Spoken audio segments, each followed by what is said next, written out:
عن أنس بن مالك رضي الله تعالى عنه قال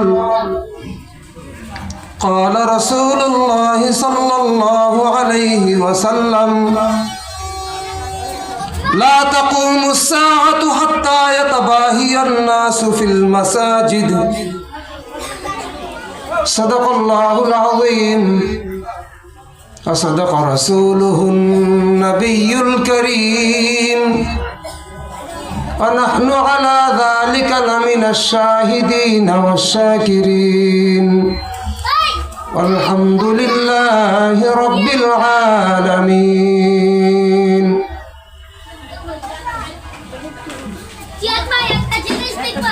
আলহামদুলিল্লাহ আল্লাহ তাআলার দরবারে অগণিত তারিফ এবং প্রশংসা যেই মহান রব্বুল আলামিন আমাদেরকে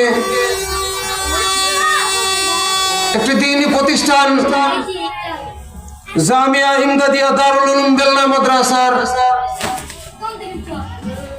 বাৎসরিক ওয়াজ ও দোয়ার মাহফিলের প্রথম অধিবেশনে কিছু দিনই আলোচনা করা শোনার তৌফিক দান করেছেন। সেই জন্য আল্লাহ পাকের দরবারে শুকরিয়া আদায় করি আলহামদুলিল্লাহ। কারণ আমরা মুসলমান, আমরা কেউই আল্লাহ তাআলার নিয়ামতের বাহিরে নই। প্রত্যেকটা মানুষ, আমরা প্রত্যেকটা মানুষ, প্রত্যেকটা মানব জাতি আল্লাহ তাআলার নিয়ামতের মধ্যে ডুবন্ত। সেজন্য আল্লাহ তাআলার নিয়ামত শুকরিয়া আদায় করে শেষ করা কোনোদিনও সম্ভব না। আল্লাহ পাক রব্বুল আলামিন আমাদেরকে যে সবচাইতে বড় একটা নিয়ামত দান করেছেন সেটা হলো ঈমানের দৌলত দান করেছেন, ইসলামের দৌলত দান করেছেন। বিনা দরখাস্তে মুসলমান বানাইছেন, বিনা দরখাস্তে মুমিন হওয়ার তৌফিক দান করেছেন। এই জন্য যেই জিনিস আমরা যেহেতু এটা ঈমানটা যেহেতু বিনা দরখাস্তে পাইছি, ইসলাম যেহেতু বিনা দরখাস্তে পাইছি, এই জন্য এই নিয়ামতের কদরদানি আমাদের মধ্যে নাই।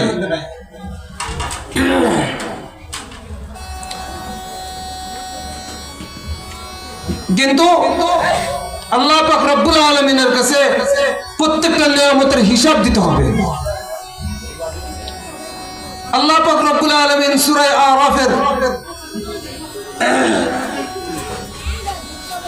কোরআনে কারীমের মধ্যে আল্লাহ পাক রব্বুল আলামিন এক জায়গায় বলছেন, ইয়াউমা ইয়াতি বা'দু আয়াতি রাব্বিকা লা ইয়ানফা'ু নাফসান ঈমানুহা লাম তাকুন আমানাত মিন ক্বাবলু।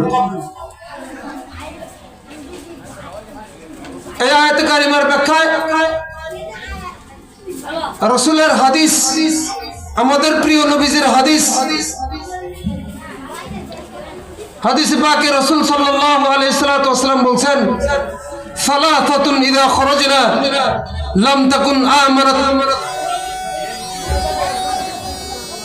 সালাসাতুন ইযা খরাজনা লাম ইয়ানফা নাফসাহা ঈমানুহা লাম তাকুন আমানাত মিন ক্বাবল। আয়াতে কারিমার অর্থ হলো আল্লাহ পাক রব্বুল আলামিন কোরআন কারীমের মধ্যে বলেন, ইয়াউমা ইয়াতি বা'দু আয়াতি রাব্বিক, যেই দিন তোমার প্রতিপালকের কিছু নিদর্শন প্রকাশ পাবে, তোমার প্রতিপালকের কিছু নিদর্শন প্রকাশ পেয়ে যাবে, সেই দিন কারো ঈমান কবুল হবে না, কারো ঈমানদারি কবুল হবে না, কারো ইসলাম কবুল হবে না। এই আয়াতের ব্যাখ্যায় রাসূল করিম সাল্লাল্লাহু আলাইহি ওয়াসাল্লাম বলেন যে তিনটা জিনিস যখন আত্মপ্রকাশ করবে, যখন তিনটা জিনিস আত্মপ্রকাশ করবে, তখন কারো ঈমান কবুল হবে না, কারো তওবা কবুল হবে না, কারো মুসলমান হওয়ার সেই দিন কবুল হবে না। সেই তিনটা জিনিসের নাম, এক নম্বর দাজ্জাল, দুই নম্বর মাহদী আলাইহিস সালামের আত্মপ্রকাশ, আর 3 নম্বর পশ্চিম আকাশে সূর্যোদয়, আর একটা হলো দাব্বাতুল আরদের আত্মপ্রকাশ করা।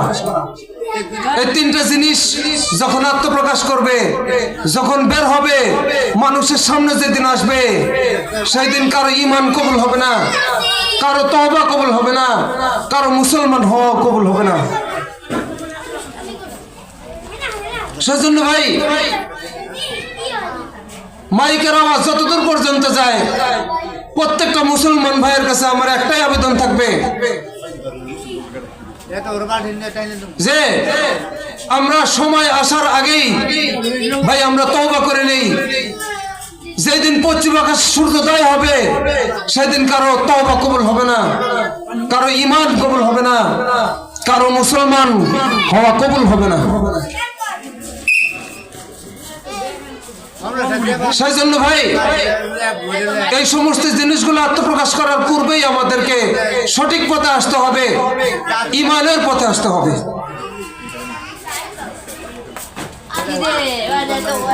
হযরত আনাস ইবনে মালিক রাদিয়াল্লাহু তাআলা আনহু থেকে বর্ণিত, রাসূল করিম সাল্লাল্লাহু আলাইহি ওয়াসাল্লাম বলছেন যে কিয়ামত ততদিন হবে না যতদিন না পর্যন্ত মানুষ মসজিদ নির্মাণের ক্ষেত্রে গর্ববোধ করবে, মসজিদের মধ্যে যায় নিজেদের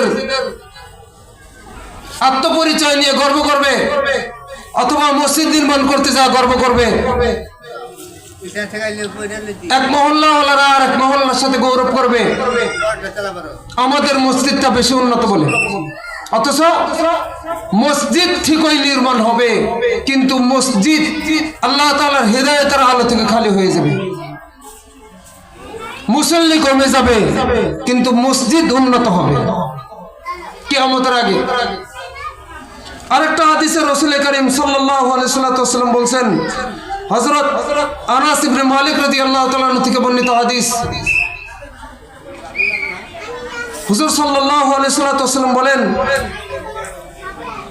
মা কাথরাত যুনুব কওমিন ইল্লা যাখরাফাত মাসাজিদুহা ওয়া মা যাখরাফাত মাসাজিদুহা ইল্লা ইনদা খুরুজিদ দাজ্জাল। এই হাদিসের মধ্যে রাসূল সাল্লাল্লাহু আলাইহি ওয়াসাল্লাম বলছেন যে মানুষের মধ্যে যখন গুনাহের ব্যাপক আকার ধারণ করে, তখন মসজিদ সুসজ্জিত হয়, আর যখন মসজিদ সুসজ্জিত হবে তখন দাজ্জাল বের হয়ে আসবে। ভাই, প্রত্যেকটা মুসলমানের কাছে আমার একটাই বার্তা, প্রত্যেকটা মানুষের কাছে আমার একটাই বার্তা যে ভাই, মসজিদ নির্মাণ তো করতেছি, এক মহল্লার সাথে মোফাল্লা দিয়ে আর এক মহল্লাওয়ালারা মসজিদ নির্মাণ তো ঠিকই করতেছি, কিন্তু প্রত্যেকটা মহল্লাবাসীর এই চিন্তা করা দরকার যে আমাদের মসজিদে মুসল্লি বাড়লো কয়জন, আমাদের মসজিদে মুসল্লি কয়জন বাড়লো, কয়জন মুসল্লি হইল, আমাদের মসজিদের আওতাধীন আমাদের মসজিদের মহল্লায় কয়টি ঘর আছে, কয়টি ঘর থেকে মুসল্লি আসলো, কয়টি ঘর থেকে লোকজন আসলো নামাজ পড়ার জন্য, এই চিন্তা ভাবনা আমাদের মধ্যে নাই। নামাজের দাওয়াত কারোর কাছে আমরা পৌঁছাই না। ভাই, আল্লাহ তাআলা যদি মাফ না করেন তাহলে আর কেউ মাফ করার আর অধিকার রাখে না ভাই। সেই জন্য মসজিদ আমরা নির্মাণ করবো, এটা ঠিক, মসজিদ নির্মাণ করি, কিন্তু এর চাইতে সবচাইতে বেশি দরকার মসজিদের মুসল্লি বাড়ানোর জন্য দাওয়াতের কাজ করা, প্রত্যেকটা মানুষের কাছে দাওয়াত পৌঁছানো, প্রত্যেকটা মানুষের কাছে আমার দাওয়াত পৌঁছাইতে হবে।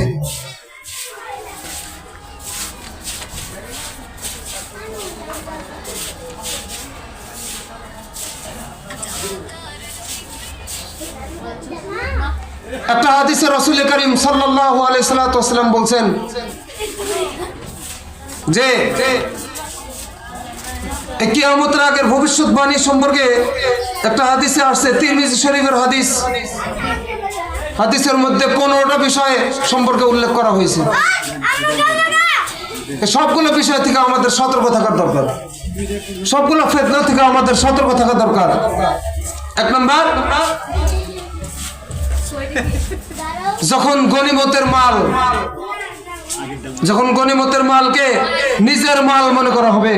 গনিমতের মাল হলো গনিমতের সম্পদ, যুদ্ধলব্ধ সম্পদ। যুদ্ধে মুসলমান বিজয় লাভ করার পরে যে সম্পদ মুসলমানদের হাতে আসে সেটাকে বলা হয় গনিমতের মাল, গনিমতের সম্পদ। এই সম্পদের মধ্যে যদি একজন মুজাহিদ কেউ যদি হস্তক্ষেপ করে, যখন হস্তক্ষেপ করা হবে তাহলে মনে করতে হবে কিয়ামত, এটা কিয়ামতের আলামত, এটা বুঝতে হবে। যখন গনিমতের মালকে নিজের মাল মনে করা হবে আর আমানতের মালকে গনিমত মনে করা হবে। আমানত রাখছে আমার কাছে, আমাকে বিশ্বাস রেখে, আমার প্রতি পরিপূর্ণ বিশ্বাস রেখে আমানত রাখছে, কিছু টাকা গচ্ছিত রাখছে। আমি আমানতকে রক্ষা না করে নিজের কাছে খরচ করে ফেলাইলাম, আমানতের খেয়ানত করলাম, আত্মসাৎ করলাম। আর 3 নম্বর, যাকাত দেওয়াকে জরিমানা মনে করা হবে। যখন যাকাত দেওয়াকে জরিমানা মনে করা হবে, অনেক সম্পদশালী ব্যক্তিরা আছেন, অনেক সম্পদের অধিকারী ব্যক্তিরা আছেন, টাকা পয়সার মালিক, কোটি কোটি টাকার মালিক। শতকরা 2.5 টাকা হারে যাকাত দিতে হয়। 40 ভাগের 1 ভাগ যাকাত দিতে হয়। তো আমি যাকাতের টাকাগুলো আদায় না করে যদি আমি নিজেই ভোগ করি, যাকাত দেওয়াকে যদি জরিমানা মনে করি, তাহলে মনে করতে হবে কিয়ামত চলে আসছে, কিয়ামত চলে আসছে। আর একটা হলো দ্বীনি আলেম শিক্ষা করা।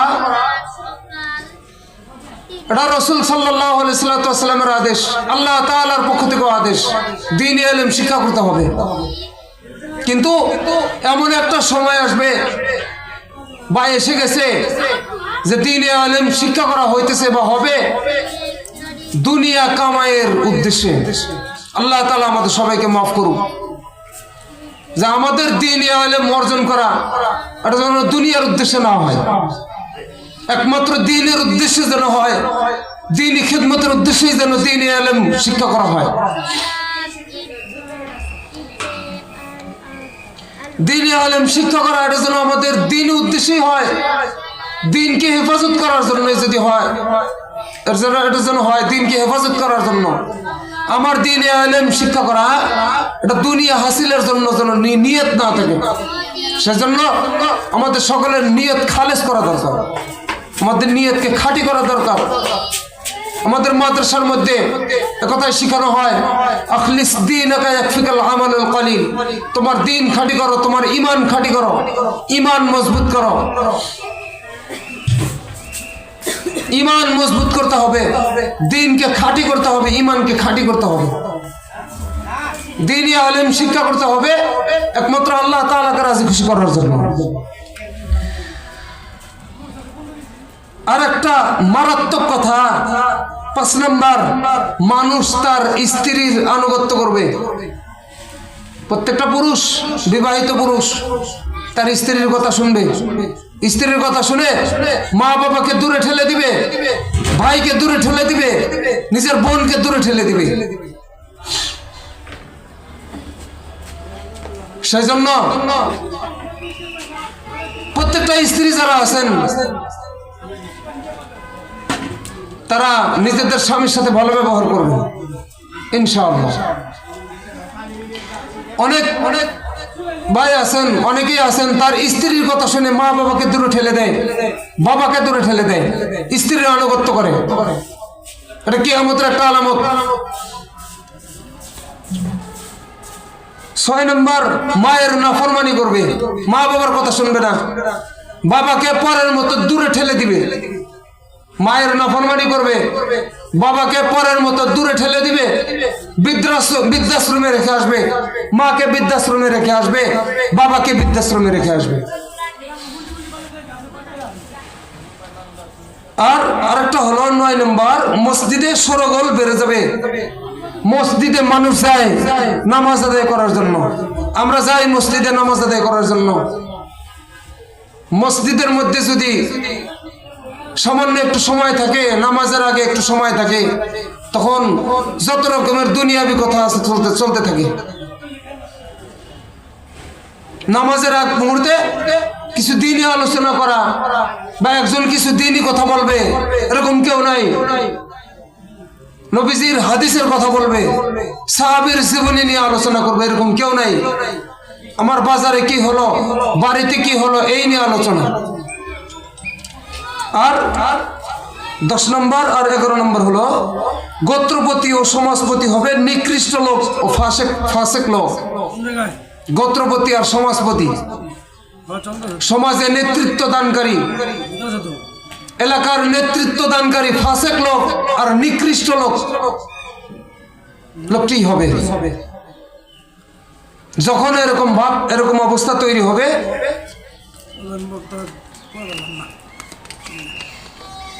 আর লোককে সম্মান করা হবে তার অনিষ্টতার ভয়ে, তার ক্ষতির ভয়ে, তার থেকে কোনো ক্ষতি না হয়ে যায়, সে আমার কোনো ক্ষতি না করে বসে, এই ভয়ে, এই আশঙ্কায় মানুষকে সম্মান করা হবে। যে আমি যদি তার সম্মান না করি, আমি যদি তাকে রেসপেক্ট না করি, তাহলে সে আমার কোনো ক্ষতি করে ফেলবে। এই ক্ষতি করার ভয়ে, ক্ষতি করার আশঙ্কায়, তার থেকে কোনো ক্ষতি হওয়ার আশঙ্কায় মানুষকে সম্মান করা হবে। 3 নম্বর 13 নম্বর গায়িকা, নায়িকা ও বাদ্যযন্ত্র বেড়ে যাবে। বর্তমান সময়ে আমরা অ্যাভেলেবেল আমরা দেখতে পাই নায়িকা, গায়িকা এগুলো অধিক পরিমাণে বেড়ে গেছে। নাচ গান, বাদ্যযন্ত্র এগুলো অধিক পরিমাণে বেড়ে গেছে। এগুলো ইবলিসের বাদ্যযন্ত্র, এগুলা থেকে মুসলমানদের সবাইকে দূরে থাকা উচিত।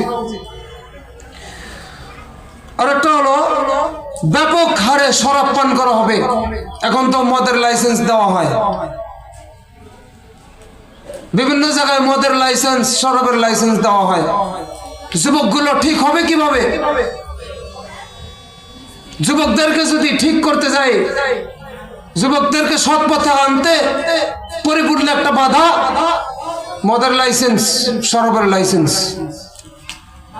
প্রকাশ্যে মদ পান করার জন্য অনুমতি দেওয়া, ব্যাপক হারে প্রকাশ্যে শরাব পান করা, মদ পান করার জন্য অনুমতি প্রদান করা।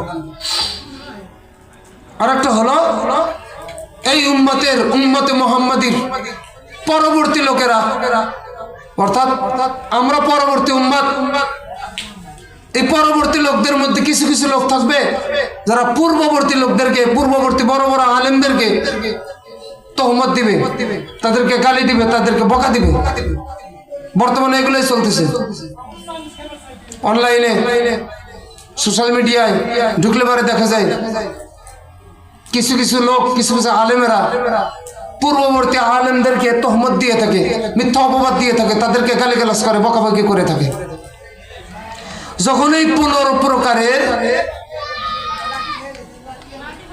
15 রকমের জিনিস যখন আত্মপ্রকাশ করবে, যেই বিষয়গুলো আলোচনা করলাম,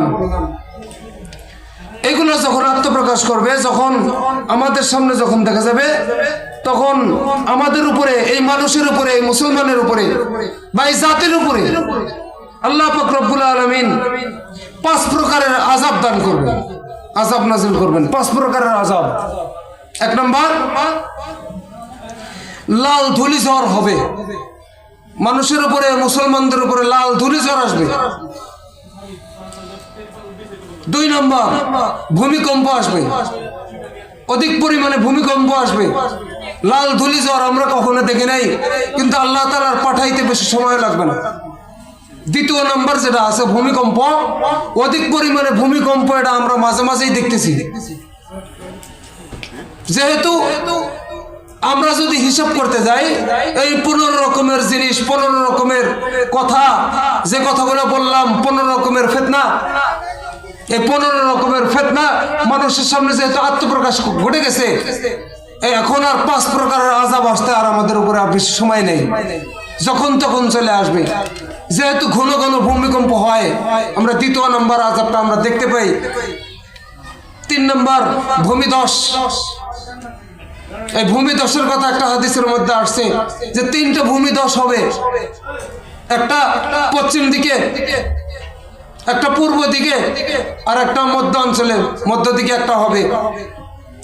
অনেক গবেষকরা গবেষণা করে এটা বলছেন, গবেষকদের গবেষণা লব্ধ কথা।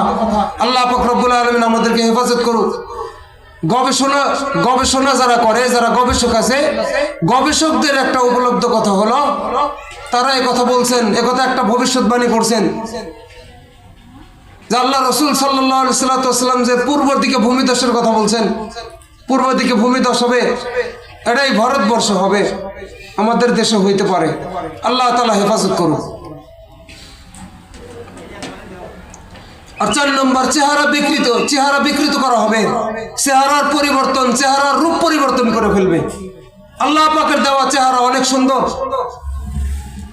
প্রত্যেকটা মানুষের চেহারা অনেক সুন্দর, কিন্তু অনেক মানুষ নিজেরাই নিজেদের চেহারা বিকৃত করে ফেলে। বিভিন্ন রকমের কসমেটিক্স, বিভিন্ন রকমের মেডিসিন বা প্লাস্টিক সার্জারির মাধ্যমে নিজেদের চেহারা পরিবর্তন করে ফেলে। আল্লাহ তাআলা পরিবর্তন করবে কি? নিজেরাই পরিবর্তন করতেছে। এটা আল্লাহ তাআলার দেওয়া একটা যে আযাব, এটা মানুষ কয়জনে বুঝে? আমি কয়জনে বুঝি? চেহারা বিকৃত করা, প্লাস্টিক সার্জারির মাধ্যমে চেহারা রূপ পরিবর্তন করা, বা আমাদের মা বোনেরা যারা আছেন, মহিলারা যারা আছেন, তারা বিভিন্ন রকমের কসমেটিক্স ব্যবহার করে। কসমেটিক এ পরিমাণ ব্যবহার করতে করতে করতে চেহারা, সুন্দর চেহারা অসৌন্দর্য করে ফেলায়। এটাও চেহারা বিকৃতির একটা নামান্তর। আর একটা হবে, আর একটা আযাব আসবে, হলো পাথরের বৃষ্টি হবে, মানুষের উপরে পাথরের বৃষ্টি হবে। সেজন্য ভাই, আমরা এই 5 প্রকারের আযাব থেকে বাঁচার জন্য আমাদের সবাইকে পদক্ষেপ নিতে হবে। 5 প্রকারের আযাব, 1 নম্বর হলো লাল ধূলিঝড়, 2 নম্বর ভূমিকম্প, 3 নম্বর ভূমিধস, 4 নম্বর চেহারা বিকৃতি করা, আর 5 নম্বর পাথরের বৃষ্টি হওয়া। এগুলোর মধ্যে তো আমরা ঘন ঘন দেখতেই পাইতেছি, ভূমিকম্প হইতেছে, ভূমিধস হইতে আর বেশি সময় লাগবে না, লাল ধূলিঝড় আসতেও বেশি সময় লাগবে না। চেহারা বিকৃত করা, এটা তো আল্লাহ পাক রব্বুল আলামিন আর কি করবেন? আমরা নিজেরাই নিজেদের চেহারা বিকৃত করতেছি প্লাস্টিক সার্জারির মাধ্যমে। আল্লাহ তাআলা আমাদেরকে হেফাজত করুন।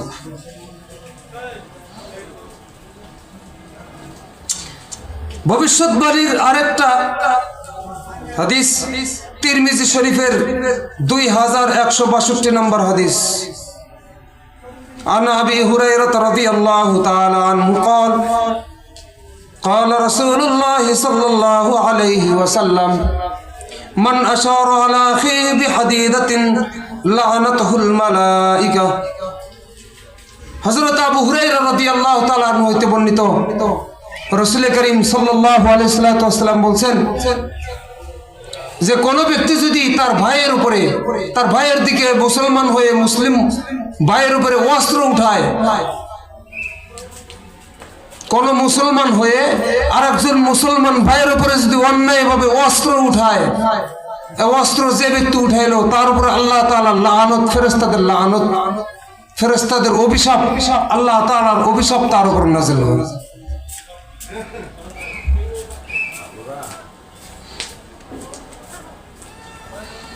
মুসলিম শরীফের আরেকটা হাদিসের বর্ণনা, রাসূল করিম সাল্লাল্লাহু আলাইহি ওয়াসাল্লাম বলছেন, মুসলিম শরীফের হাদিস, রাসূল করিম সাল্লাল্লাহু আলাইহি ওয়াসাল্লাম বলেন, তোমরা নিজের উম্মতকে, রাসূল সাল্লাল্লাহু আলাইহি ওয়াসাল্লাম সাবধান করে দিতেছেন যে তোমরা 6টি জিনিস আসার আগেই, 6টি জিনিস প্রকাশ পাওয়ার আগে আমলে মনোযোগী হও, নেক আমলে মনোযোগী হও। সবাইকে নেক আমলে মনোযোগী হওয়ার কথা রাসূল করিম সাল্লাল্লাহু আলাইহি ওয়াসাল্লাম বলছেন। সেই 6টি জিনিস কি? 1 নম্বর, পশ্চিম আকাশে সূর্যোদয়। পশ্চিম আকাশে সূর্যোদয়ের আগেই নেক আমলের প্রতি আমাকে ধাবিত হইতে হবে। আগুন বের হওয়ার আগে, 2 নম্বর হলো আগুন বের হওয়া। আগুন বের হওয়ার আগে আমাকে নেক আমলের প্রতি ধাবিত হইতে হবে। 3 নম্বর, দাজ্জাল বের হওয়ার আগে নেক আমলের প্রতি ধাবিত হইতে হবে। 4 নম্বর, দাব্বাতুল আরদ বের হওয়া। 5 নম্বর, মৃত্যু এসে যাওয়া। 6 নম্বর, কিয়ামত এসে যাওয়া। মৃত্যু প্রত্যেকটা মানুষের জন্য অবধারিত। জন্ম যেহেতু হয়েছে মানুষের, মৃত্যু একদিন হবে। কিন্তু রাসূল করিম সাল্লাল্লাহু আলাইহি ওয়াসাল্লাম বলছেন যে 6টি জিনিস আসার আগে সবাই তোমরা নেক আমলের প্রতি মনোযোগী হও।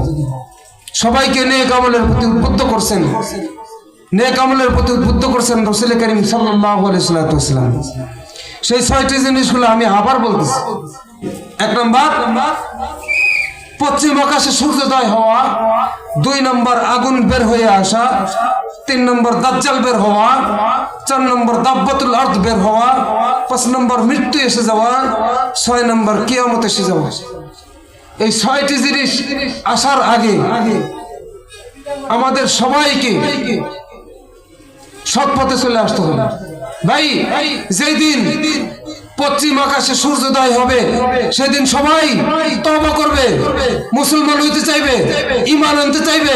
কিন্তু আল্লাহ তাআলা ওই দিন তওবার দরজা বন্ধ করে দিবেন, ঈমান কবুলের দরজা বন্ধ করে দিবেন, ইসলাম কবুলের দরজা আল্লাহ তাআলা বন্ধ করে দিবেন। সেদিন কারো মুসলমান হওয়াও কাজে আসবে না, ঈমানদার হলেও কাজে আসবে না। সেদিন কারো তওবাও কবুল হবে না।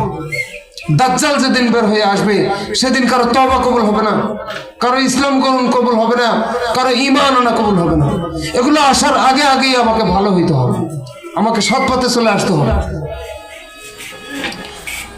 তো সময়ের সংক্ষিপ্ত পরিসরে কিছু কথা আলোচনা করলাম।